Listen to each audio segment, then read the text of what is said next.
sistema de evaluación gerencial, si no lo interpreta, y supongamos que es una mesa de 4 patas, y si una perra está caída, pues en esa mesa no se come bien, se caen los platos. Hoy nos acompaña el doctor Fernando Quintero Arturo, a quien presentaré formalmente al finalizar mis palabras de introducción, pero les anticipo que es un peso pesado, un experto del tema en cuestión, el control de la gestión. ¿Por qué escogí control de la gestión como uno de los talentos claves de los líderes exitosos del siglo XXI? Porque sin control de la gestión no se obtienen los resultados esperados, los resultados planteados. Y si recordamos la definición esencial básica del liderazgo, es aquella que dice que un líder es una persona que tiene la capacidad de soñar en grande, ser visionario, y la capacidad de convertir sus sueños en realidad, la capacidad ejecutiva, la capacidad de obtener resultados. No se trata simplemente de ser un buen pensador estratégico, ser creativo, ser buen comunicador, ser buen negociador, ser buen miembro de un equipo. Si no se logran los resultados, a la larga lo que cuentan son los resultados. Lo que diferencia a muchos líderes de otras personas que pretenden ser líderes es que los verdaderos líderes materializan sus sueños, consiguen resultados concretos, tangibles, que transforman positivamente su entorno, sea una empresa, una ciudad, un país, una organización. Entonces es muy importante entender que la esencia del DNA, del ADN de un buen líder tiene que contar con esa pieza fundamental que es su orientación a resultados, más que una orientación, su obsesión por conseguir resultados. Y solamente se consiguen resultados cuando hay un buen control, un buen seguimiento, un buen análisis de la gestión. Lo primero que hay que hacer en una organización, primero que todo, es precisamente tener una cultura en donde se reconozca, se premie, se exalte el logro y no solamente el esfuerzo. Aquí tenemos una falla cultural en nuestro país, en América Latina, en el mundo en desarrollo en general, en donde creemos que lo importante es intentarlo, lo importante es tratar, lo importante es esforzarse. Y lamentablemente eso no es cierto. Si bien es verdad que la gente hace esfuerzos, tiene buena voluntad, tiene buenas intenciones, al final del día lo que cuentan son los resultados. Y si no se alcanzan las metas, si no se logran los resultados, todo lo que se hizo, todo el esfuerzo, toda la buena intención, pues queda en el papel como letra muerta. Es simplemente una buena intención. El cambio cultural, el cambio de mentalidad es fundamental para lograr la consecución de esos resultados que estamos planteando. Lo decía bella y sabiamente Indira Gandhi, la líder de la India, que cuando sus colaboradores le contaban las dificultades que tenía para conseguir los resultados, ella les respondía: no me cuenten los dolores del parto, muéstrenme la criatura. Tenemos que acostumbrarnos a que lo importante es la terminación de la tarea, la culminación de la tarea, no el inicio de la tarea. Lo que se debería celebrar en Colombia y en todos los lugares del mundo no es la primera piedra de un edificio, de un hospital, de una escuela, de un colegio, sino la última piedra. Esa es la que verdaderamente cuenta. Porque uno de los problemas que tenemos es que tenemos mucha iniciativa, pero como dice una colega experta en estos temas, tenemos mucha iniciativa, pero muy poca acabativa. No concluimos, no rematamos, no cerramos el ciclo. Creemos que con tener un buen plan, una buena idea, una buena intención, una aspiración noble es suficiente y después nos llenamos de excusas para justificar el incumplimiento de la meta o un logro por debajo del estándar. Es un cambio cultural muy importante. Y les voy a dar un ejemplo nacional, con todo respeto por supuesto, pero creo que es un ejemplo sintomático de esa poca orientación al logro y una mayor excesiva exaltación del esfuerzo, de las buenas intenciones. El 20 de julio del 2010 celebramos los 200 años de la independencia de Colombia. Y eso es una equivocación. Y es una equivocación porque el 20 de julio de 1810 se inició la gesta libertadora, la gesta de emancipación, pero ¿cuándo se concluyó la tarea? ¿Cuándo se logró el resultado? El 7 de agosto de 1819. O sea, que los 200 años de la independencia de Colombia se deben celebrar y es dentro de un par de años. Celebramos, como todo en Colombia, anticipadamente. O bueno, una forma positiva de verlo es que vamos a celebrar 2 veces, cuando iniciamos y cuando terminamos. Pero el mensaje aquí, claro y concreto, es: hay que concentrar la atención, el foco, en la obtención de resultados. Lo que vale es lo que se hace, dicen los gringos. The value is in the doing. Eso es lo que cuenta al final del día. Nos pasaba un poco el síndrome de la Selección Colombia de hace 20 o 30 años. Mucho toque-toque, mucho uniforme, mucha pinta, mucho cóndor, mucho entusiasmo, mucha creatividad y pocos goles. O muchos goles pero en contra. Ahora tenemos una selección Colombia mucho más orientada al logro, al resultado y con una mayor efectividad. Muy bien, ¿qué dicen los expertos entonces? 10 consejos prácticos para que ese control de la gestión sea lo más eficaz. Y de nuevo, este es el marco teórico. He escogido los 10 que me parecen más relevantes, pero el doctor Quintero nos va a contar en su experiencia cuáles de estos son los más válidos.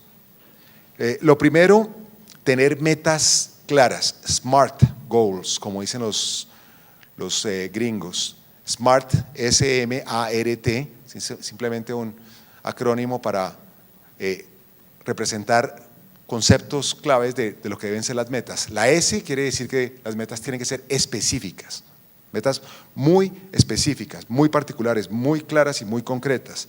La M, que sean metas medibles, measurable, que se puedan medir, que existan indicadores claros que digan cómo estamos evolucionando hacia esa meta. A, attainable, alcanzables, que se puedan lograr, que sean ambiciosas, pero al mismo tiempo que se puedan alcanzar.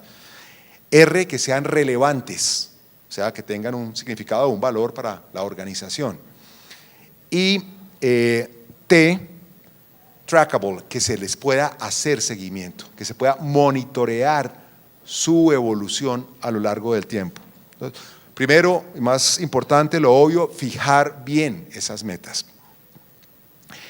Segundo, hacerle seguimiento continuo, no es simplemente hacer un gran esfuerzo por fijar esas metas y nos vemos dentro de 5 años a ver a dónde llegamos. No, esto tiene que ser un tema recurrente, esto tiene que ser un tema de comités, de juntas, de análisis frecuente para corregir el rumbo equivocado, para acelerar cuando estamos atrasados, para incluso definir nuevas metas si se han cumplido antes de tiempo las que se habían fijado de antemano. Tener formas claras y sencillas de visualizar el cumplimiento de esas metas. Por ejemplo, algunos usan, a mí me gusta en particular esa metodología que es muy sencilla, muy práctica, usar los semáforos. Es decir, esto va en amarillo, esto está en verde, esto está en rojo. En rojo tenemos un atraso, estamos colgados, estamos mal, tiempo, presupuestos, aspiración, etcétera. En verde vamos cumpliendo pronósticos, presupuesto, intención, y en amarillo estamos en alguna dificultad y mostrando la tendencia si estamos empeorando o desatrasándonos. Los grandes controladores de la gestión, en lo público y en lo privado, tienen tableros de control, tienen instrumentos de control, como en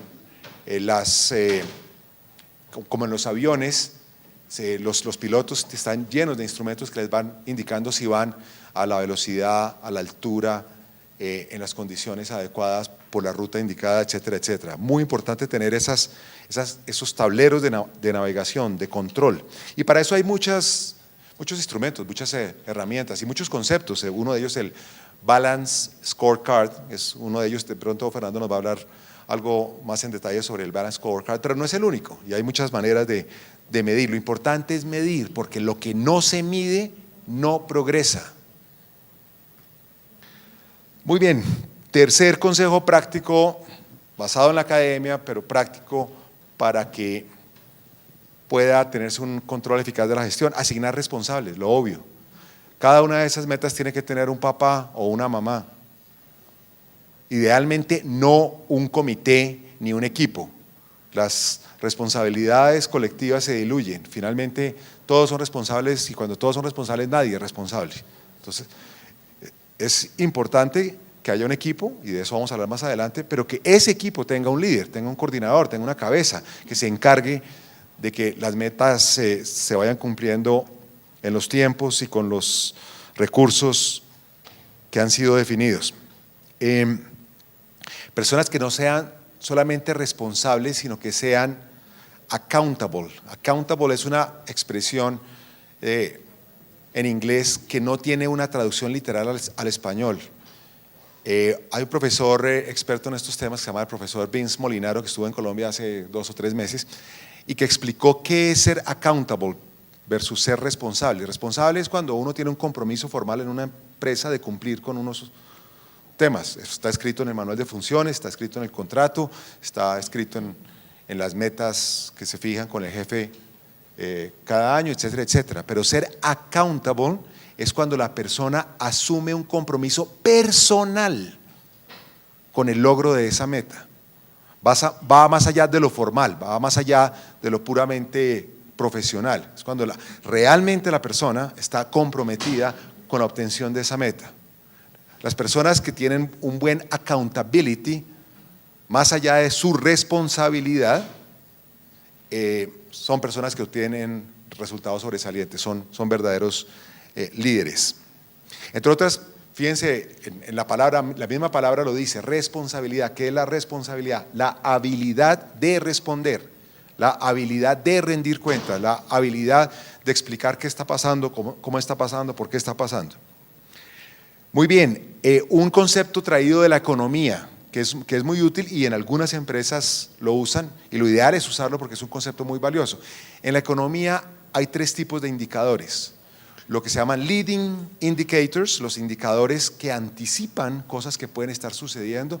Este indicador nos pronostica que va a haber un debilitamiento en la creación de empleo o en la producción de determinado cultivo, etcétera, etcétera. Indicadores líderes, que se llaman, indicadores que anticipan. Indicadores que coinciden, que son los indicadores que muestran en el mismo momento, simultáneamente, cómo van las cosas, y los otros que se llaman indicadores lagging indicators, que son los indicadores que resultan, que aparecen después de que han sucedido los hechos, cuando se miden las cosas. Entonces, muy importante, me gusta mucho este concepto de la economía aplicado al mundo privado, porque entonces tiene uno indicadores dinámicos, los que anticipan, los que coinciden y los que después validan, verifican si sucedió X o Y hecho que se estaba esperando o planeando o que se estaba elaborando. Otro consejo práctico de la academia para un control eficaz de la gestión. Es muy importante, sí, tener las metas, sí, controlar, hacerle seguimiento, todo esto que hemos estado hablando. Pero a las personas que tienen esas responsabilidades, a las personas que tienen esas metas, hay que empoderarlas. ¿Y qué es empoderar? Empoderar es ir más allá de simplemente la autoridad formal. Es decir, Susana es la jefe, Pedro es el responsable, sino empoderar es ir más allá, es asegurarse que la persona tenga la formación adecuada, la experiencia adecuada, los recursos adecuados, el tiempo, la gente, el dinero necesarios para poder cumplir con esa tarea. Muchas veces nos quedamos corticos y simplemente le asignamos la tarea y ya creemos que con eso es suficiente. Eso, lo único que estamos haciendo es delegando, lo único que estamos haciendo es asignando una tarea. Pero si no se le da un conjunto, estos recursos, estas herramientas, estos instrumentos que acabo de mencionar, pues esta persona no va a poder hacer bien su trabajo. Sexta recomendación práctica, algo mencioné al inicio. Las metas tienen que estar en todos los niveles de la organización, tienen que permear a toda la organización. A veces las metas se quedan en los salones de las juntas directivas, o los consejos directivos. Y hay que convertir esas grandes metas, esas macrometas, en metas para la gerencia media y en metas para la base de la organización, traducidas, ajustadas. La sumatoria de las metas de todos los individuos y de todas las funciones debe dar el agregado, el conjunto de las metas corporativas o de una entidad pública o de una universidad o de un medio de comunicación, lo que sea. Todo esto que estamos hablando obviamente es perfectamente aplicable a cualquier tipo de organización. Repito entonces, cada una de las personas de una organización, de una institución, tiene que tener unas metas concretas que están alineadas, sintonizadas perfectamente con las metas de su función, de su nivel, y la sumatoria de todas esas metas tiene que agregar el acumulado total de la organización. Séptima recomendación práctica. Hay que asegurarse que esas metas sean comprensibles, que esas metas sean claras, que todas las personas en la organización entiendan perfectamente qué se está esperando de ellas y de ellos, que entiendan no solamente las metas propias o las de su departamento, sino también las de la organización, porque eso genera sentido de pertenencia, sentido de propiedad, genera mística, entusiasmo y claridad de saber dónde estamos y para dónde vamos. Y muchas veces se hace un gran esfuerzo de definición de estas metas, de diseñar todos estos mecanismos de control de gestión, de empoderar a la gente, de asignar responsabilidades, de armar equipos, todo perfecto, pero no se comunica bien. Uno de los defectos que tiene la alta gerencia es que a veces se ensimisma en su torre de marfil y no recuerda que hay toda una organización que no necesariamente comprende todo lo que se discute en la cúpula, que no necesariamente habla el mismo lenguaje y no se hace un esfuerzo deliberado por traducir esas metas a un lenguaje sencillo, claro, que sea comprensible para todos. E incluso hacemos lo contrario, a veces para dar la impresión de que es algo muy sofisticado y muy elaborado y muy refinado, entonces se fijan unas metas en un lenguaje un poco complejo, abstracto, teórico, y la gente se desengancha, la gente se desconecta.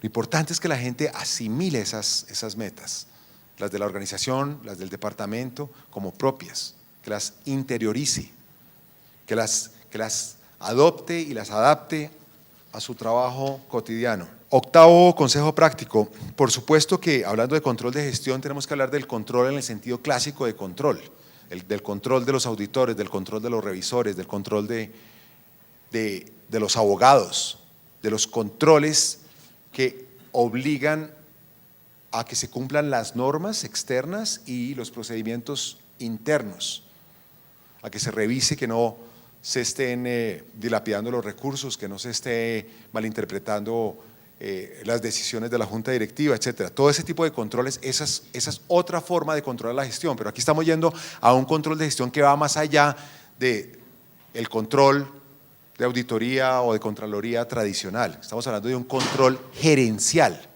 pero parte de ese control gerencial es el control tradicional de los auditores, de los contralores, que tienen un papel muy importante en las organizaciones.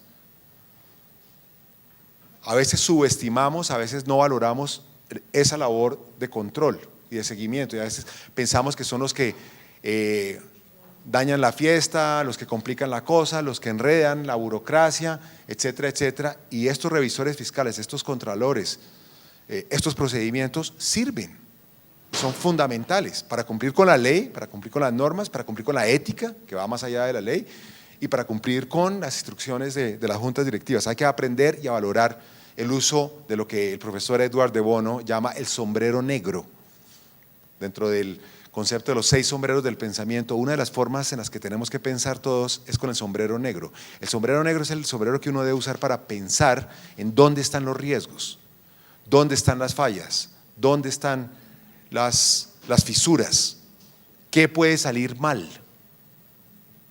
Y ese es un papel que cumplen a veces ingratamente los abogados, los revisores, los contralores, etcétera, etcétera. Ese es parte del ejercicio gerencial de quienes obtienen resultados sobresalientes.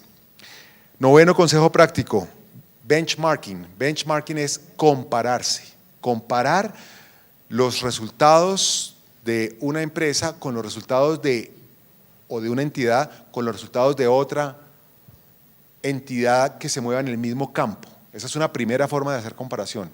Ejemplo, seguramente Fernando nos los va a mencionar ahora. Fernando fue presidente de Seguros Colpatria durante 17 años y seguramente hacían comparaciones de los indicadores clave, cómo está Seguros Colpatria frente a la industria, cómo está la industria colombiana frente a la industria mundial.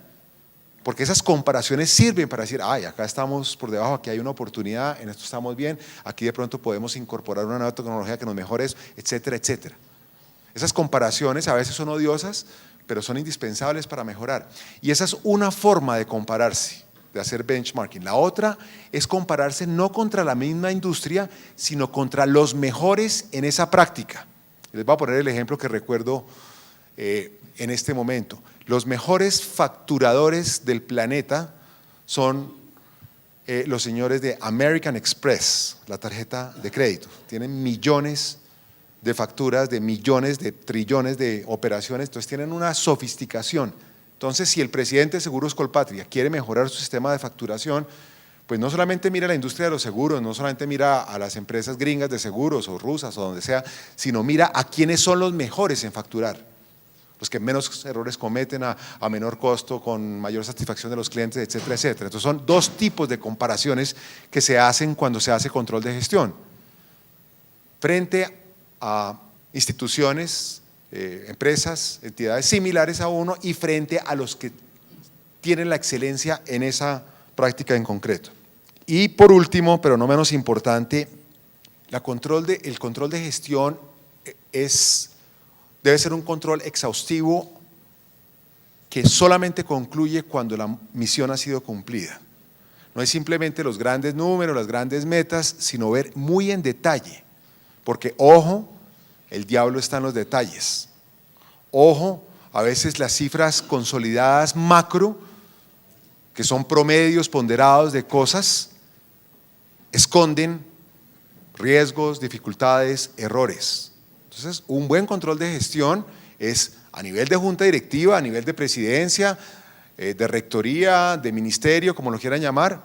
Obviamente es un consolidado macro, pero en todas y cada una de las etapas y niveles de la organización tiene que haber un análisis cuidadoso, detallado de la calidad de la gestión y asegurarse que se culmina la tarea, que se termina la tarea. Muchas veces paramos, nos detenemos, nos declaramos satisfechos cuando ya hemos alcanzado el 80, el 90, 95 y dice, bueno, ya pasó lo peor, ya estamos llegando, ya. En ese último 5%, en ese último 10% es donde aparecen muchas veces dificultades que dan al traste todo el esfuerzo que se ha cometido, en el que se ha incurrido con anterioridad. Hasta que no, para volver a la analogía del gol, la jugada puede ser perfecta, la estrategia perfecta, arranca de atrás, el mediocampo, la creatividad, el pase, la punta, las 18, las 5:50, pero es en esa última jugada donde se define si todo lo que se hizo anteriormente es bueno. O analogía para los golfistas, yo no soy golfista, pero muchas veces ve uno la frustración de los golfistas que hicieron un excelente trabajo llegando al green y en el pot final de los 10 centímetros, 15 centímetros, un pequeño descuido y ahí pierden el partido, pierden el campeonato. Por usar un término taurino, a mí no me gustan los toros, pero esta es una buena expresión que le oí a un escritor español, Arturo Pérez Reverte, una metáfora del mundo taurino. Dice, hasta que no pase el rabo, todo es toro. Hasta que realmente no haya concluido, en cualquier momento puede tener uno un problema, puede un descuido de un piloto en el último minuto, una falla menor. Hemos visto accidentes, hemos visto problemas, deportistas, todo por el último instante, el último momento. Esto no es relajarse, desconcentrarse cuando ya estamos en el 90, 95, 98 diciendo, bueno, ya aquí ya planeamos hasta el destino.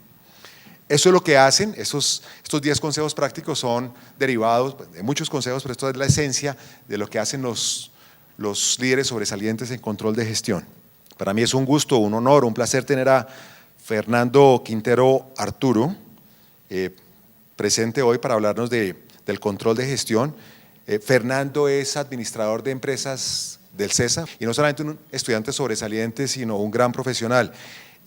Trabajó muchos años en el grupo Colpatria, fue vicepresidente de planeación y control de todo el grupo Colpatria y por eso es realmente un experto en este asunto de control y posteriormente, en sus últimos 17 años, fue presidente de Seguros Colpatria.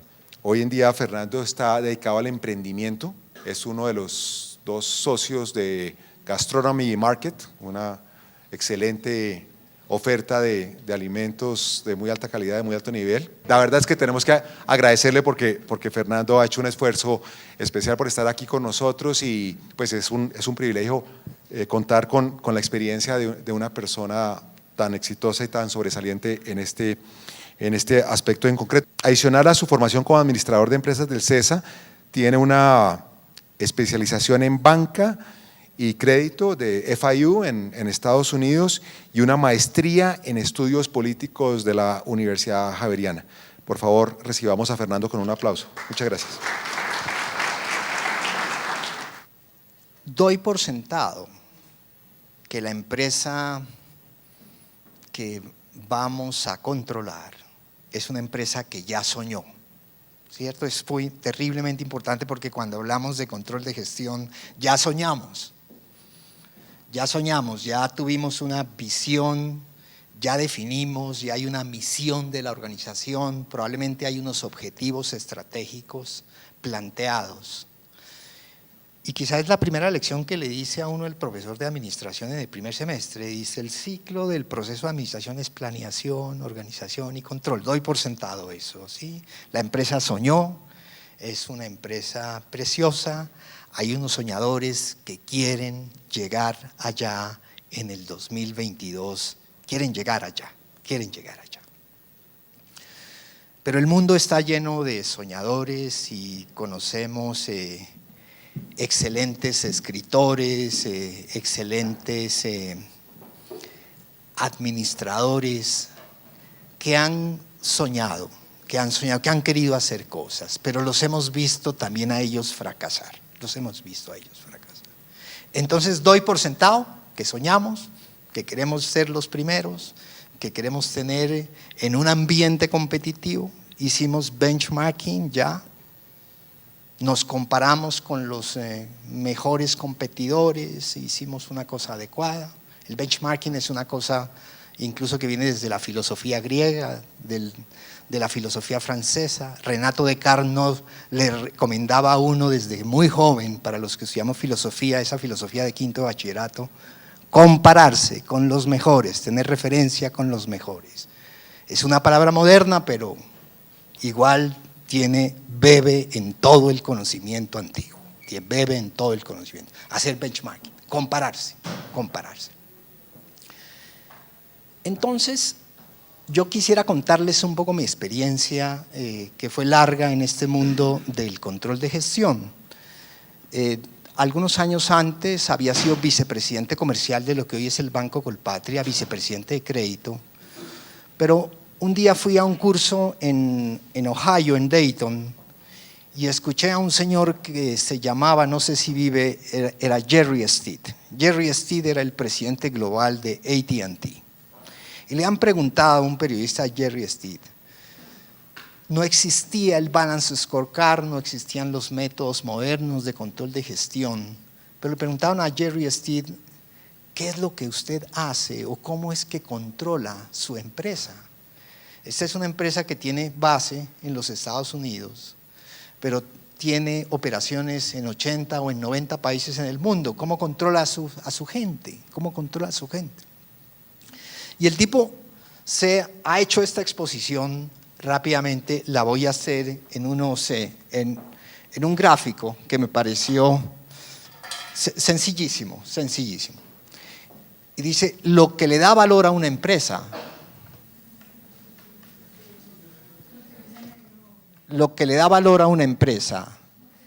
el origen del valor de una empresa ¿No se está escuchando allá? Ah, no se ve el rojo. Bueno, yo lo voy a señalar. Esta es una bolita. Aquí hay otra bolita. Aquí hay otra bolita. Y aquí hay otra bolita. El origen del valor de una empresa es tener gente satisfecha. Gente satisfecha. Gente satisfecha.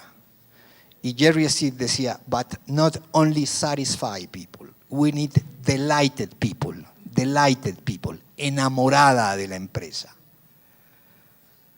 Ese es el origen del valor de la empresa. Necesitamos tener gente enamorada de su organización, delighted people. Es la única forma de tener no solo clientes satisfechos, sino delighted customers. La única forma. ¿Sí? Entonces, él decía aquí, está la gente. En la gente colocaba a los proveedores, tener proveedores satisfechos. Están los clientes.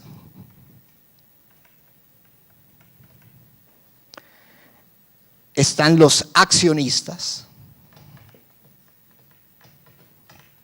Y está la sociedad. El origen del proceso de una empresa es tener gente satisfecha, gente enamorada de la organización. Si tú no tienes gente satisfecha, no tienes clientes satisfechos, es imposible tenerlos.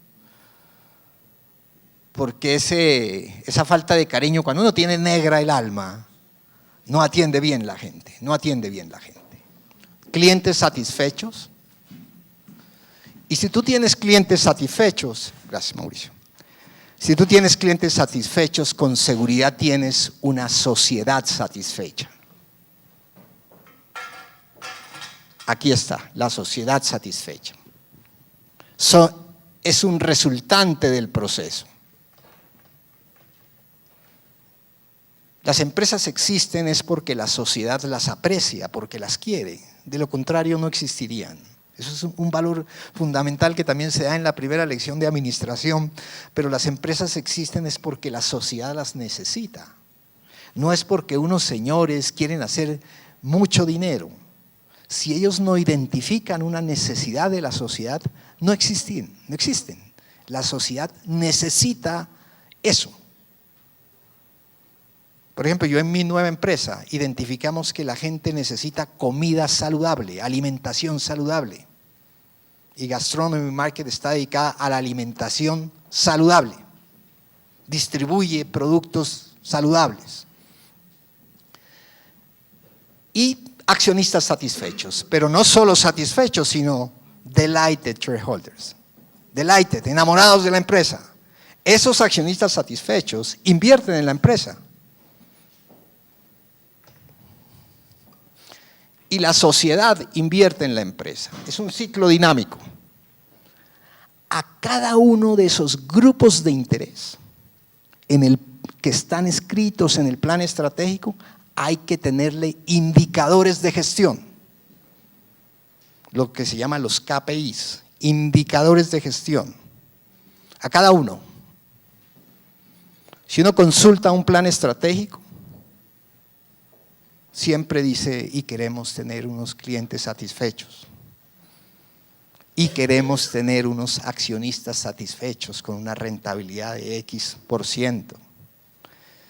Y formar un grupo humano satisfecho y que esto sea una cuna de desarrollo para nuestros colaboradores. Y que la sociedad se sienta satisfecha con nuestro comportamiento. Los grupos de interés de la empresa.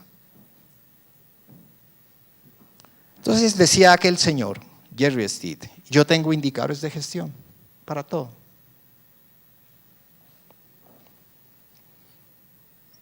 Soy competitivo salarialmente, es mi empresa competitiva en el mundo empresarial, los salarios. Tenemos indicadores de competitividad salarial, tenemos indicadores de rotación de personal. ¿Cuántos de nuestros vicepresidentes o de nuestros presidentes de las compañías son de formación interna? ¿O siempre que hay que buscar un vicepresidente lo tengo que buscar de afuera, del mercado? Es un fracaso para una organización cuando eso pasa. Hay que formar las personas. Hay libros de esto. ¿Cómo se mide gestión humana? ¿Sí? ¿Cómo se mide clientes satisfechos? También para ambiente competitivo. No, es que yo soy el que mejor presto servicio al cliente. ¿Has medido el servicio que prestan tus competidores? ¿Lo has comparado? No, pero es que tráeme las estadísticas, las encuestas de medición de satisfacción de clientes, lo que se llama el posicionamiento, el top of mind, o lo que se quiera, lo que se necesite. Pero si no se tiene eso, no se consigue lo que Mauricio decía. A mí me encanta repetir esta frase que es: lo que no se mide no se consigue. Y los autores americanos es mucho más en inglés, más determinantes. What you measure is what you get. El resto es mentira. What you measure is what you get. Datos y hechos. Porque tenemos a tener un poco por esa tradición literaria de nuestros líderes, que no está mal tampoco, hablar mucho, pero no a medir permanentemente, medir para ambiente competitivo. ¿Has medido los indicadores de satisfacción de tus competidores? No, pero es que mire, pero yo soy el uptime del servicio en línea de los bancos, comparado. ¿Cuántos clientes se quejan? El uptime de los cajeros electrónicos debe ser 99.9, pero si tu red de cajeros electrónicos está disponible solo en el 98%, perdiste el año. ¿Sí? Entonces tienes que medir, pero en ambiente de competencia, servicio al cliente. La sociedad, ¿cómo la sociedad está satisfecha con tu ¿Pagas impuestos o no pagas impuestos? ¿Pagas el IVA?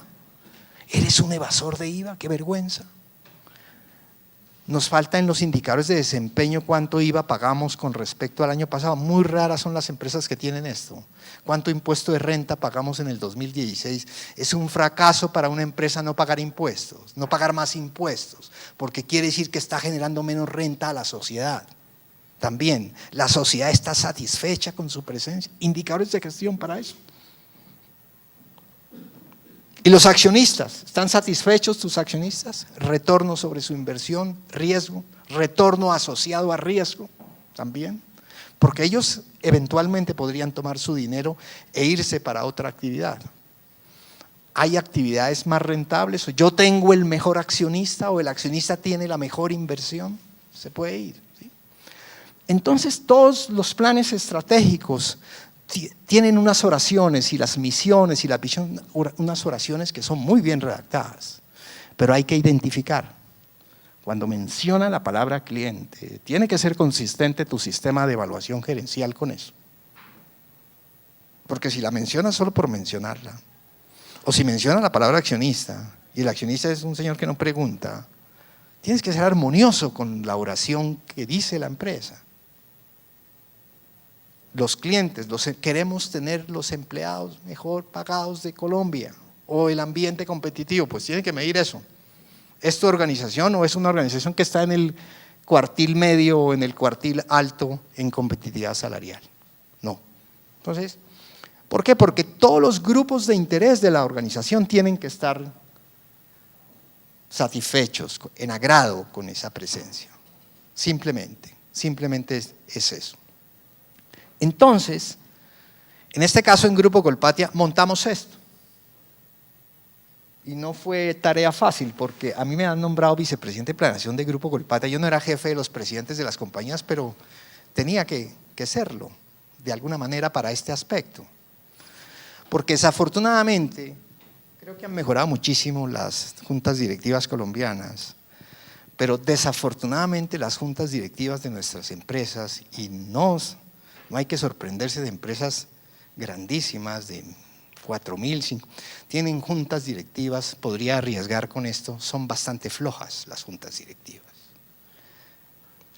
No hay nadie más indefenso que un miembro de junta directiva con respecto a un administrador que conoce el detalle de su organización. El miembro de junta directiva usualmente va 2 horas al mes, a veces un día a la semana completo, si la empresa ha estructurado un movimiento de juntas directivas con más tiempo y dedicación, pero es indefenso y probablemente no tiene todavía la capacidad, si no tiene horas de estudio de la organización, de ser un buen sparring, de ser un buen interlocutor de un CEO. Un CEO es una persona fuerte, conoce la organización, puede informar lo que le parezca si no tienes un buen sistema de evaluación de gestión.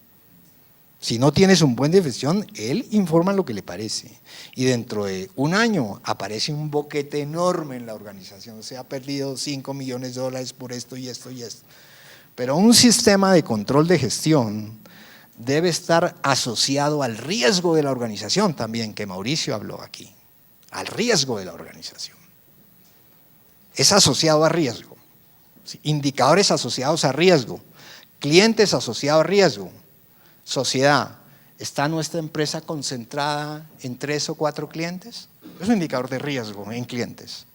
No solo es de servicio, es de riesgo. En fin, hay que consultar los distintos intereses de la organización.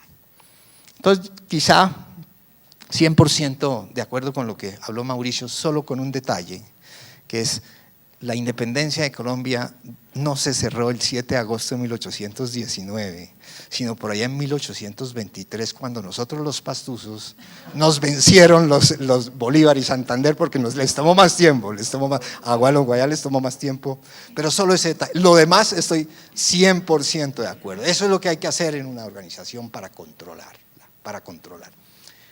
El indicador de gestión debe ser justo con el plan estratégico, debe interpretarlo. No solo en sus variables de corto plazo, sino en sus variables de largo plazo. ¿Y por qué digo esto? A veces se coloca en el indicador de gestión, aquí, utilidades. Las utilidades de la empresa van a ser el año entrante 1.000 millones, o 5.000 o 100.000, dependiendo.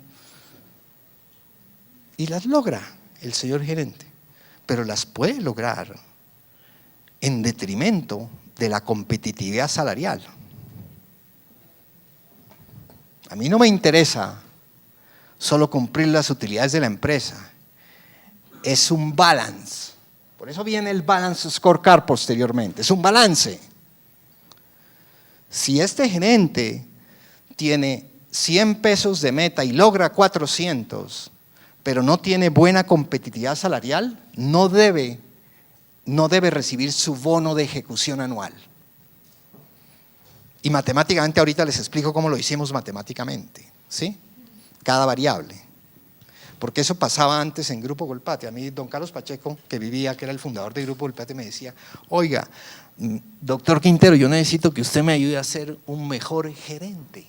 Usaba esa expresión, este era un hombre de inteligencia silvestre. Es un hombre espectacular, pero le hacía seguimiento a sus presidentes de compañía con la variable utilidades. Y yo llegué con este cuento y le eché el cuento un día. Pues fueron como 15 minutos. Al día siguiente me llamo y me dice, hola doctor Quintero, yo era vicepresidente comercial del Banco Colpatria. Yo quisiera que usted se retire de donde está y venga y monte eso que me dijo ayer. ¿Sí? Y montamos eso. Pero una cosa fundamental es hacer un equilibrio en las balances de la organización. La idea es esta fundamentalmente matemáticamente. La variable de la gente, en este caso en AT&T pesaba algo así como el 35%, la variable cliente 35%, las utilidades 15%, y las ventas o los impuestos un 15%. ¿Por qué? Porque estos son resultantes del proceso. Si tú tienes clientes satisfechos y tienes una administración de riesgo asociada a clientes bien montada y una organización humana reflexiva, contenta, armoniosa con la organización, tienes resultantes, los resultados se dan. En Grupo Colpatria nunca llegamos a esto, siempre luchamos mucho por esto, pero las metas financieras pesaban 30 o las comerciales 30 y estas pesaban, las del cliente 20, 20 y con eso hacíamos, ¿sí? Esto lo empezamos con 5% y se ha incrementado el peso de la variable cliente y de la variable humana, porque medir recursos humanos es cosa compleja y hay que pulsar los indicadores a través del tiempo. Porque una cosa que no puedes hacer es crear un indicador de gestión si no tienes historia de ejecución, si no has pulsado los indicadores a través del tiempo. Es un riesgo enorme. Hay que hacerlo bien, con mucha precisión. Así como utilidades es 100, yo quiero llegar a 100. Yo quiero llegar en mediciones de gente, que son mediciones en principio blandas, pero hay que objetivarlas poco a poco, haciéndolo bien. Y con clientes también haciéndolo bien. Este sistema que existe tiene más o menos unos 20 años en Grupo Colpatria. Con este sistema se bonifica a los ejecutivos, a los presidentes, a los vicepresidentes. Pero en el año 3 y en el año 4, a los gerentes de zona, a los gerentes de oficina y a toda la base de la organización, que Mauricio lo mencionaba.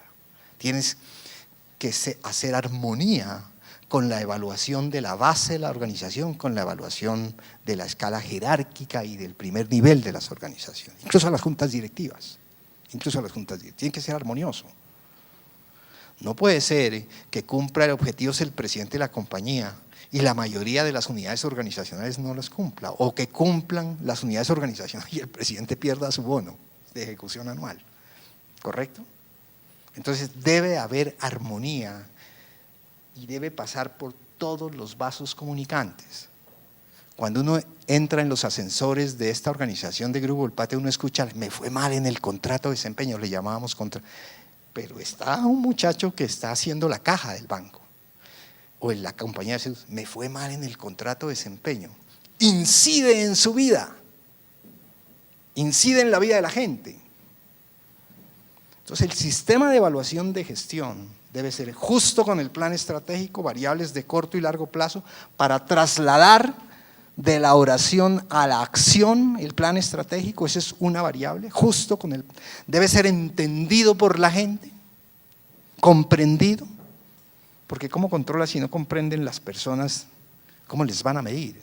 Entendido por la gente, compartido, es un contrato de desempeño. Es un contrato de desempeño. Contrato quiere decir un acuerdo entre los dos.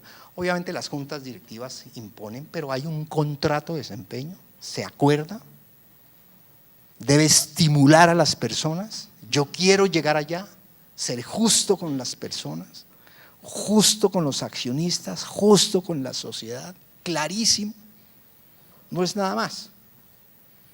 Y una variable matemática que me parece muy interesante. Si el presidente de la compañía tiene llegar a 100 en utilidades y cumple 400, los excesos en cumplimiento de la meta solo se los valemos hasta el 15% del exceso, porque no nos interesa que gane más, porque si gana más es que las metas estuvieron mal elaboradas o hay un problema de medición gerencial. ¿Sí? Y perfecto, si se excede, que se exceda, pero en medición gerencial y en evaluación de gestión, ¿por qué? Porque queremos que llegue a 100 cumpliendo con esto y con esto, con todos los grupos de interés de la organización. Es un balance, es un balanceo, ¿sí? No es nada más, no es nada más. Sencillo, claro para la gente. Si no interpreta los distintos grupos de interés, el sistema de evaluación gerencial, si no lo interpreta, y supongamos que es una mesa de 4 patas y si una pata está caída, pues en esa mesa no se come bien, se caen los platos, no se come bien, tienen que comer bien todos, tienen que comer bien, comen los accionistas, los clientes, los funcionarios, la sociedad en general, la DIAN, come bien todo. Todos tenemos que comer bien. Las empresas son una belleza y hay que protegerlas, es el fortín de la democracia, la empresa. Hay que quererlas, pero hay que evaluarlas bien, y hay que estimularlas y hay que sacarlas adelante. Ojalá nuestro país forme más empresarios, que con claridad Colombia va a ser muchísimo mejor, y se hace una clase empresarial y una clase que emprende. Pero si esta clase solo sueña y no traslada a la acción sus sueños, va a fracasar. Y los sistemas de evaluación gerencial, Mauricio recordaba lo de los hacedores, los doers. Esos son los mejor remunerados en el mundo, los que hacen cosas, los que enseñan un poco menos, como Mauricio, que es profesor, ¿sí? Los que hacen cosas, o los filósofos un poco menos, los profesores de filosofía. Pero si ven los esquemas de remuneración en el mundo, son los que hacen cosas. Ganan muchísimo dinero los que hacen cosas, particularmente si se meten en el mundo empresarial. Si la vida no se trata solo de eso, pero pues es una variable evidentemente a considerar. Bueno, Fernando, es que me llamó muchísimo la atención el tema del balance general de las acciones dentro de una organización, porque pensando en todos los temas que tienen que ver con responsabilidad social empresarial y sostenibilidad, en algún momento uno se empieza a preguntar por qué las empresas siempre tienen la tendencia a buscar utilidades por encima de cualquier costo, cuando muchas de esas utilidades al final van en contra seguramente de sus empleados, de la tranquilidad de la misma organización, porque se ponen metas demasiado altas y se exige a los equipos de trabajo de una manera increíble y abusando un poco pues justamente del personal y de la gente que está detrás de todo eso. ¿Sí hay realidad en ese esquema? O sea, o definitivamente esto es lo teórico, pero las empresas se van mucho hacia el resultado que le van a dar a los accionistas y pues es finalmente su única orientación en algún momento. Yo creo que una empresa que está organizada, una empresa que ha avanzado, interpreta esto. De hecho, si consultamos los procesos de responsabilidad social empresarial, que desafortunadamente se confunden por muchos con la filantropía, ¿sí? Y creo que las empresas son responsables. El área de responsabilidad social, y salen unos tipos que son los encargados de dar un dinero a las fundaciones o ayudarle a unos colegios, que claro que hay que hacerlo, pero responsabilidad social empresarial fluye por todos los vasos comunicantes de la organización. La cosa más irresponsable desde el punto de vista empresarial es no generar utilidades, porque pagas menos impuestos, ¿sí? Quizá un empresario responsable es un empresario que paga sus impuestos, que trata bien a su gente, que la forma, que no contrata a niños menores de X años para trabajar, en fin, que contrata adultos, que los capacita, que los forma, que a sus clientes les entrega más de lo prometido, que son los variables de medición. Esa es la responsabilidad social. Para eso estamos los empresarios, para servirle a la sociedad, con creces. Si ese balance se da, la empresa incluso tiene la posibilidad de ganar mucho más dinero si le entrega bien su servicio a la gente, ¿sí? Con claridad. Yo no estoy hablando de los contrabandistas que hacen dinero, ni hablo de la gente que está por fuera del imperio de la ley y de la rectitud. Estoy hablando de las empresas que hacen su trabajo de manera honesta, trabajando todos los días y todo el día. Sí, existe la posibilidad de hacer esto de manera armoniosa. Y ya las empresas veo que en sus indicadores de gestión tienen, por ejemplo, el tema de competitividad salarial. No hay nada más. Las empresas lo tienen. De lo contrario, corren el riesgo también de perder los mejores recursos. Esto de los vasos comunicantes funciona. Empresa excelente, tiene gente muy bien remunerada. De lo contrario, es una victoria de corto plazo. Ese indicador, si es así, no es armonioso con el largo plazo del plan estratégico. Si tú quieres tener una empresa sostenible y balanceada, tienes que tener gente preparada y formarla y todo esto. Existe, pueden haber casos, es posible que haya una persona que esté dedicada y que gane mucho dinero, ¿sí? Y no tenga una empresa balanceada, pero son victorias de corto plazo. No son empresas que van a vivir 100 años, van a pasar 2 guerras mundiales o cosas de esas, tienen periodos cortos de éxito. Nos decía que no importa el inicio, sino que importa el final para la medición de la gestión. Entonces, yo quisiera, digamos, se supone que debemos tomar todo como un conjunto para poder evaluar, digamos, las diferentes variables y cómo se llegó a ese final. Entonces, yo desde mi perspectiva personal pensaría que es muy importante evaluar todo este conjunto y no solo tener en cuenta el resultado final, sino cómo se llegó a ese resultado final. Entonces me gustaría pues oír la opinión de Fernando. Esto tiene un detalle profundo que él citaba el tema de los leading indicators y los lagging indicators, ¿sí? Esto es fundamental aquí. Quizá yo comunico el Balance Scorecard o el contrato de desempeño aquí de la primera plana de la organización, ¿sí? Abajo, estos son qués, un poco qués. En la medida que bajas hacia el resto de la organización, tienes más comos en las tareas, muchos más comos, proyectos, sobre todo el área de proyectos, aquí está, aquí el área de proyectos, la tenemos si el proyecto es de clientes y el proyecto es de proyectos. Los proyectos no solo son para el corto plazo, sino en un proyecto yo veo el futuro de la organización. Cuando mido proyectos, se mide un cronograma de trabajo, actividades, se usa la herramienta Project, en fin, con una cantidad de cosas alrededor. Terminó el proyecto. Por ejemplo, hay proyectos de transformación de tecnología que duran 5 años y este sistema es anual, entonces en el diciembre de este año tiene que estar debe haber acabado eso, ¿sí? Eso de la acabativa es 100% necesario en Colombia, 100%, y en las empresas pues mucho más. Interpreta esto, pero yo siento que hay puntos por mejorar y esa pregunta es clave, es muy bien planteada. Hay puntos por mejorar porque esto tiende a ser de resultados de qué, no de resultados de cómo, pero hay que aprender a pedir los cómo, muchísimo, y es un reto y se hace. Si bien el tema de resultados, y es el motivo de la conferencia, es muy importante, no siempre se dan los resultados, no todos los proyectos o todas las ideas llegan a feliz puerto. Y parte de eso es porque hay muchas iniciativas que es necesario ir avanzando, que de ahí pueden surgir otras que sí llegan a feliz puerto. ¿Cómo medir eso?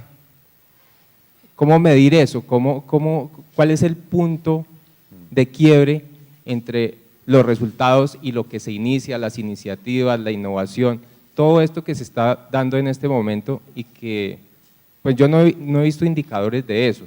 No sé si desde tu experiencia nos puedas contar algo. Sí, yo creo que sí. Digamos, estos esquemas tienden a ser estáticos para un periodo específico. Tienden a ser estáticos. Pero digamos, las mejores prácticas hoy hablan del tema de escenarios y del tema de lo que llamamos updates, ¿sí? Updates. Entonces, usualmente en las organizaciones en el mes de noviembre, incluso las multinacionales, plantean su proyecto para el año siguiente que interpreta metas de corto y de largo plazo. Pero por alguna circunstancia ganó el presidente Trump en los Estados Unidos y hay un cambio en el entorno drástico, importante. Entonces hay que hacer un update a lo que pensábamos en noviembre versus la altura de abril. Si el April Update lo hacen muchas organizaciones y el August Update, ¿sí? Se hace para interpretar esos cambios que no fueron vistos en su respectivo momento cuando se planteó el contrato de desempeño o el target letter, le llaman las organizaciones multinacionales. Dice, oiga, hay que hacer un ajuste porque al final los presupuestos y los objetivos pues son referencias de administración. Y no necesariamente son la última palabra. Es posible que dadas las circunstancias alguien que cumplió el presupuesto en un 90% haya tenido mejor ejecución que alguien que lo cumplió en el 120%, ¿sí? Esto no es la evaluación integral del ser humano, esto es la evaluación de gestión de la organización y del cargo, pero ese ser humano tiene una evaluación cualitativa en la que participan no solo el jefe directo, sino los pares y algunos colegas y cosas de esas en evaluación 360 grados. Con el ser humano hay que ser mucho más cuidadoso que esto, que no deja de ser unos cuadros de control buenísimos, importantes, y hay que tenerlos, como el que tiene un piloto en la cabina, ¿sí? Pero el ser humano tiene otros elementos que se ajustan y que las empresas están aprendiendo a objetivar eso que en principio hemos pensado que es subjetivo, pero que es muy posible volverlo comportamientos para evaluar a la gente, ¿sí? Presentas buenos comportamientos, en fin, es toda una teoría de administración y eso da para otra conversación, Adelante. Buenas noches. He visto que hay indicadores de gestión que se van al milímetro, o sea, te miden diario, te miden en comparativo con el mes anterior y te miden anualmente. Sin embargo, lo que yo también he notado es que a pesar de que existen estas mediciones, en algún momento esto se vuelve una parte muy fundamental para el gerente, obviamente, pero se vuelve intransigente y caemos en una anarquía con el gerente en el que nos llega a decir o me cumple o me cumple. No me importa que este año tengamos un impuesto del 19%, no me importa que haya una castatro en Mocoa, no me importa nada, lo que me tienes es que cumplir. Es súper cierto y creo que tiene que ver con la pregunta, sí, con la reflexión anterior. Mi recomendación es cuando inicias un programa de estos, por lo menos en los primeros años, pecar por intransigente, porque hay que aculturar el sistema, hay que volverlo parte de la cultura. Si tú como director del programa o como presidente de la compañía o como junta directiva cedes, es peligroso ceder, porque ¿pero qué les dieron a este y a mí no? Y viene todo un proceso de que se vuelve flojo el programa. Pero ser demasiado rígido a veces. También no está bien, pero mi recomendación en los primeros años es pecar por exceso, sí, de ser rigurosos. Habrá casos que hay que interpretar, no tiene que ser camisa de fuerza, pero por eso decía, la evaluación del ser humano es superior a esto, porque nos pudimos haber equivocado en el proceso de establecimiento de la meta, en el diseño, hombre, mire, aparecieron estas cosas o nos equivocamos en esto. Se hacen cambios, pero muy pocos. Yo, digamos, en mi experiencia como vicepresidente de planeación de Grupo Colpatia, pues trataba esto con los presidentes y los vicepresidentes y con alguna gente de la gerencia media y fue muy duro al principio, pero al final los accionistas acordaron, pequemos por rigor, pequemos por exceso, que por allá en el año 3 o en el año 4, en la medida que hayamos pulsado un poco mejor los indicadores, va a haber mayor lugar a ceder o a interpretar esos cambios que hay que tener, que hay que ceder indudablemente. No debe ser camisa de fuerza eso, pero sí una guía fundamental de la organización. La pregunta es, en una empresa mediana que está empezando a planear, ¿cuánto tiempo dura montar un sistema de medición como el que Fernando nos expuso? Sí, esa es tremenda pregunta. La empresa mediana, en algunas ocasiones, bueno, más las pequeñas, pero yo estoy viviendo un proceso de una empresa mediana, pequeña a mediana. Y digamos que vengo de estas, he bebido aquí y me sorprende. Pues he llegado en la primera parte a formalizar la información financiera, de hecho, ¿sí? La parte contable, la parte fiscal, la parte tributaria, la parte que tienes que tener un sistema de información adecuado, porque no puedes valorar gestión si tiene un sistema de información contable y financiero relativamente sólido.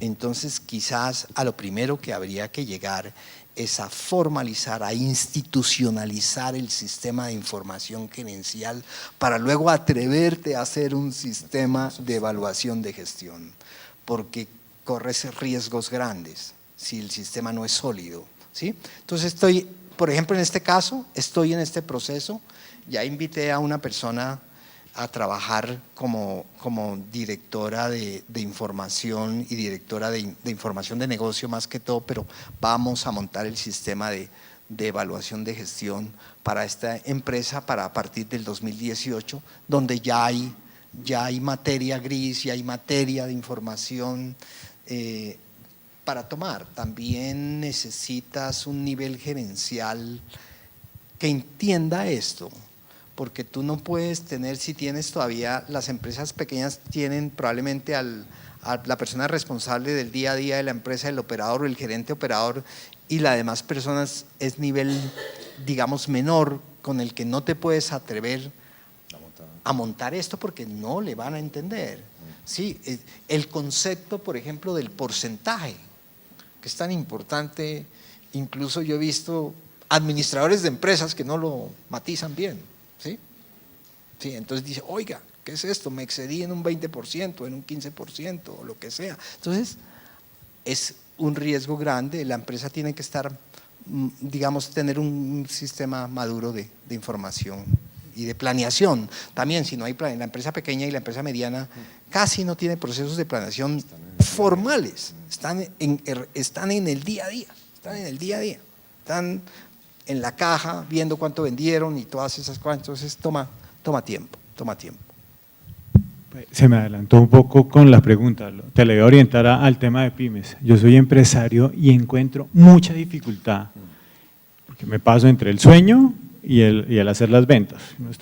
Es el comercial de la empresa, pero el que se la inventó, y el tema que tú sugieres de arrancar por poner en orden lo financiero, yo no sé por qué a los emprendedores nos da tanta pereza. O sea, a ti te pone una reunión con tu contador y le dice cuánto hay que pagar y ese es el nivel de tu reunión. ¿Qué consejo nos darías para decir, deje la pereza y concéntrese en ese tema? Pues yo diría, una cosa es un negocio y otra cosa es una empresa. Eso hay que diferenciar eso, ¿sí? Es fundamental. Un negocio hasta puede ser buen negocio, para repetir, buen negocio. Pero una empresa es una institución. Un negocio es folclore, no es cultura. El folclore se transmite con la oralidad. La cultura está escrita, está en procesos. Entonces hay negocios que son folclore y hay que volverlos empresas, hay que volverlas cultas, pues la expresión cultural pues tiene tantas interpretaciones, pero la uso para decir, oiga, aquí hay procesos, aquí hay alguien a quien entregarle este negocio, porque si se va el dueño de la empresa, ¿cuántas empresas si se va el dueño o el gestor se acabaron la semana siguiente? No hay a quien entregarles, porque son folclóricas. Y me encanta expresar, yo estudié ciencia política y la diferencia entre el folclore y la cultura la matizo y la interiorizo de esa manera. El folclore en una organización se transmite que aquí, mire, es que aquí llegó el nuevo gerente y aquí las cosas las hacemos así y las matamos así y el balance está 6 meses después. Para muchos socios de empresas PYME, la situación financiera la ven cuando hay que presentar la declaración de renta, ¿sí? Entonces está tarde y es un problema el macho, ¿sí? No, hay que procurar guardarle unas horas a lo que es la información financiera, institucionalizar es lo más importante, porque de lo contrario, un día aparece un juego como ese que apareció el otro día en la Boyacá, así, ¿sí? Y se arma una cosa grande en la organización, ¿sí? Clarísimo eso, es mejor empresas que negocios, y sobre todo si ustedes están haciendo su vida profesional, procúrenla hacer más en empresas que en negocios, por pequeño que sea. Paso rápido, sí. Adelante. Es evidente que el tema de seguimiento, de control, es fundamental en cualquier empresa, pero es mucho más claro que el fortalecimiento del recurso humano es el tema que a futuro va a incidir en el comportamiento de las empresas. Entonces, viene el círculo vicioso de cuál ha sido el comportamiento, digamos, de las facultades de administración para preparar a los nuevos administradores. Yo soy de una promoción muy vieja y entonces yo vi todas las teorías y claro, llega uno a las entidades y mira a la gente y dice, este es tipo X, este es tipo Y, este es Z, este es, no sé, cualquier cosa. Y cada vez, hoy los modelos son totalmente diferentes, hoy nos han cambiado la cultura y eso, el análisis, los indicadores, las tendencias, los rendimientos, pero la calidez de la empresa ha cambiado. ¿Cómo se están preparando o cómo nos han preparado las nuevas tendencias de la educación? Mauricio, que está aquí en la universidad, ¿para dónde va esto? Porque es que si usted para que dé resultados y haga seguimiento tiene que tener un tipo de berraco al frente, porque si no, el tipo se le cansa, el tipo le garantizo que le va a renunciar. Entonces, usted quiere que dé alto rendimiento, pero estamos preparados para esa presión y para esos esfuerzos que exige el control de resultados, el balance scorecard y el project y todos los que uno quiera. Adelante, adelante. Necesito más tiempo para digerir esa pregunta. Bueno, por ahí un mes, 2 meses. Yo quizá respondería con eso. Las empresas no existen, las empresas son un invento, es una ficción, lo que existe es la gente. La prueba es que siempre recordamos es a la gente de las empresas, ¿sí? Los que estuvimos algunos años en empresas. Las empresas no existen, son una entelequia. Lo que existe es la gente. Y empresario que trata bien a su gente es empresario. Miren, aquí les puedo citar, no sé si Mauricio me permite, pero sé que empresarios grandes, como el doctor Sarmiento, ustedes van y analizan Banco Bogotá, todos sus vicepresidentes son gente que está formada en esa organización, llegaron, hicieron carrera allá. Es impresionante. Yo alguna vez hice un benchmarking de recursos humanos con Banco Bogotá y llegamos a conclusión desde el pequeño Colpatria comparado, decía, mire, esos tipos llevan años formando gente, formando gerencia media, formando vicepresidentes. Es impresionante la cuna de desarrollo humano. Una empresa debe ser una cuna de formación enorme para la gente. Probablemente, yo por eso quiero las organizaciones, miren, y probablemente el beneficio que dan los empresarios a la sociedad es grandísimo. Las empresas son como los colegios y las universidades. Allá pasa, llega gente a ser feliz, siempre, y se van, y fueron felices, y llegan otros y van a ser más felices que los anteriores, porque son cunas de realización profesional.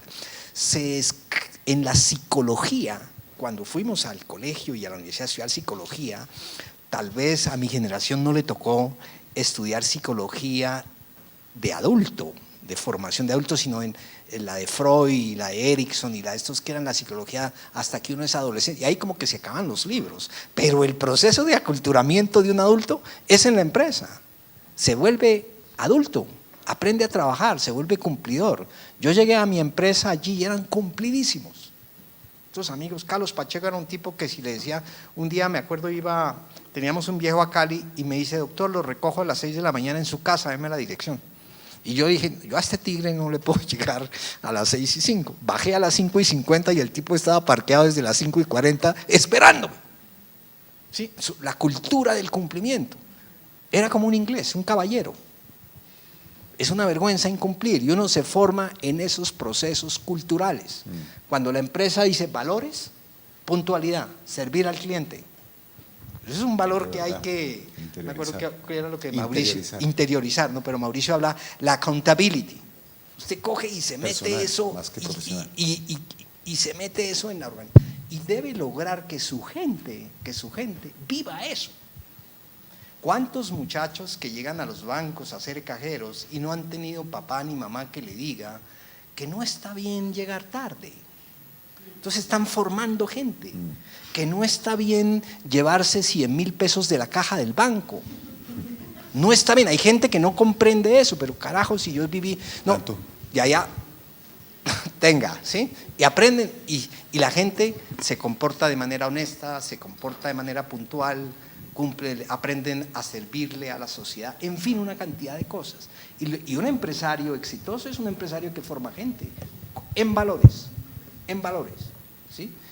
Tenemos N casos de lo contrario y probablemente, no sé si las facultades de administración están haciendo ese trabajo. Yo creo que lo hacen, pero tal vez a mí me tocó, Mauricio, nos tocó tal vez en una época en donde el área de recursos humanos, no, es como algo que en lo que yo particularmente nunca me llamaba la atención trabajar en el área de recursos humanos, pero no, es que si tú eres el jefe, tú eres el que maneja los recursos humanos. Eso no es el área de recursos humanos. Es el jefe, el gerente, el jefe es el que maneja los recursos humanos. El área de recursos humanos, el área de recursos hace una especie de secretaría de eso. Lleva los indicadores y todo esto, pero quien lleva a la gente es el líder, es el que hace y forma gente. De tal forma que a la vuelta de unos años te digan a ti, óyeme, qué rico haber trabajado contigo, ¿cómo aprendí? ¿Cómo le agradezco a la vida que nos encontramos? El otro día salió un estudio de McKinsey donde le preguntaron a 500 ejecutivos americanos de altísimo nivel, oiga, ¿qué fue lo que en usted hizo la diferencia? Tipos que habían estudiado en NYU, en Columbia, y ninguno de ellos respondió a la universidad. Ninguno. Eran las conversaciones con mis jefes, esas conversaciones a las 6 de la tarde, esas sí que forman, ¿sí? Esas conversaciones, esa interacción con la gente. Probablemente cuando uno trabaja en una empresa, yo adoro las empresas, miren. Tú probablemente conoces a tus compañeros de trabajo mucho más que a tus hermanos, porque sabes cómo reaccionan en la presión, mucho más, ¿sí?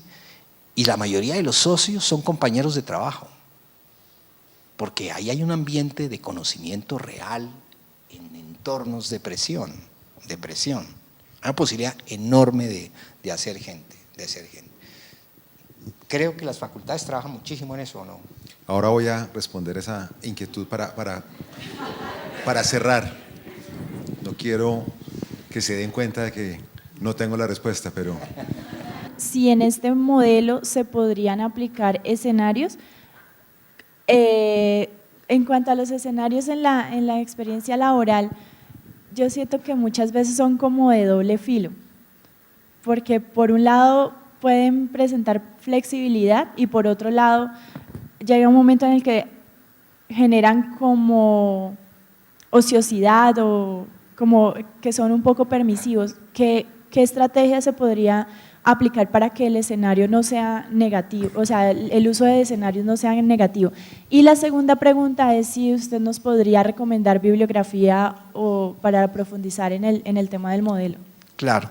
Gracias. Con respecto a la primera, yo creo que la solución para tener modelos en ambiente de escenarios es tener gente muy bien informada en la organización.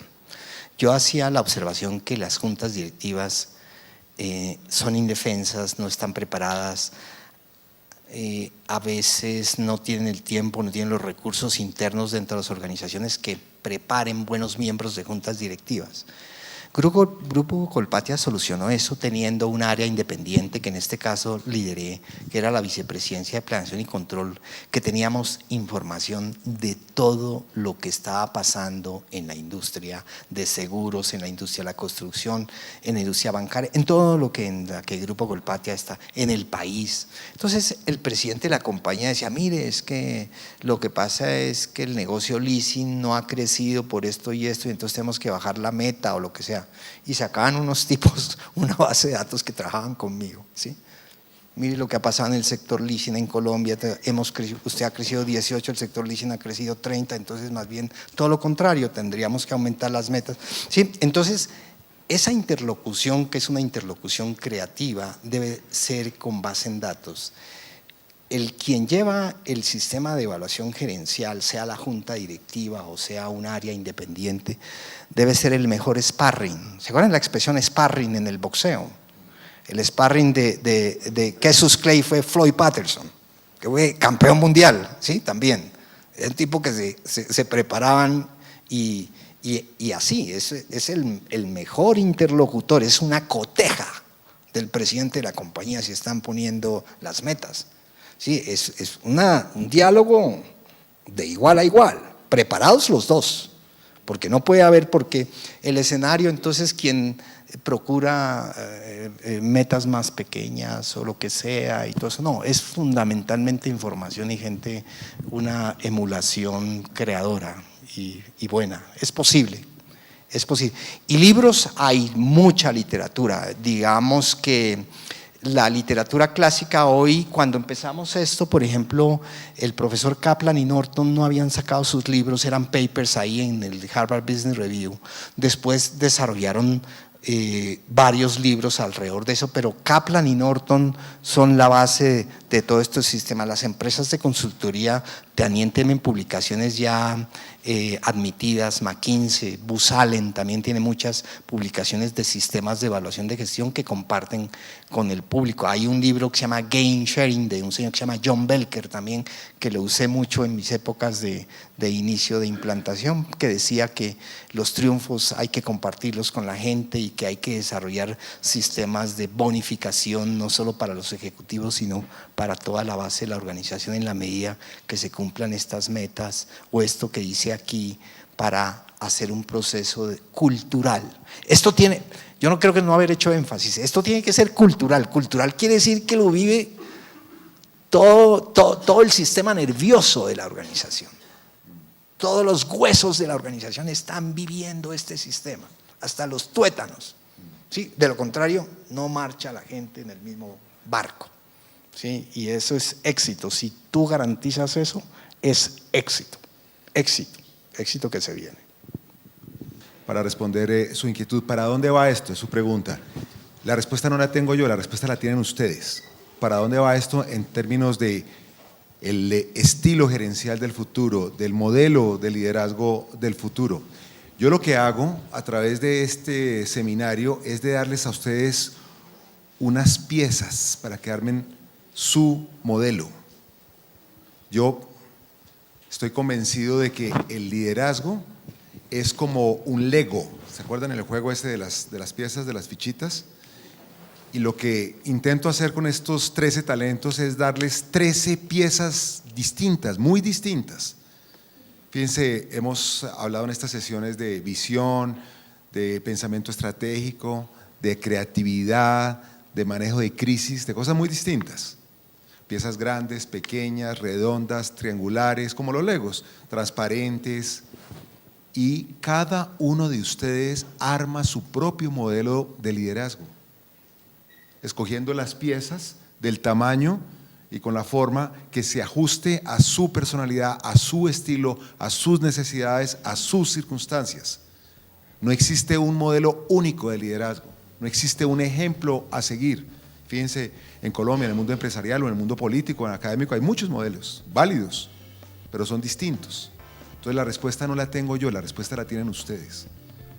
Lo que hacemos en estas sesiones, con estos invitados y con el marco teórico que suministro yo, recogiendo lo mejor y lo esencial de los autores, de los expertos, es darles las piezas del Lego. Y ustedes armen su modelo que además es dinámico, ¿no? Que hay que ajustar, que hay que evolucionar. No es que uno diga, bueno, ya encontré mi modelo y con este me voy el resto de mi vida. Es un ejercicio de continuo aprendizaje, de reflexión, de autoconocimiento, de ensayo y error. Y va uno ajustando ese modelo. Uno nunca aprende a ser líder.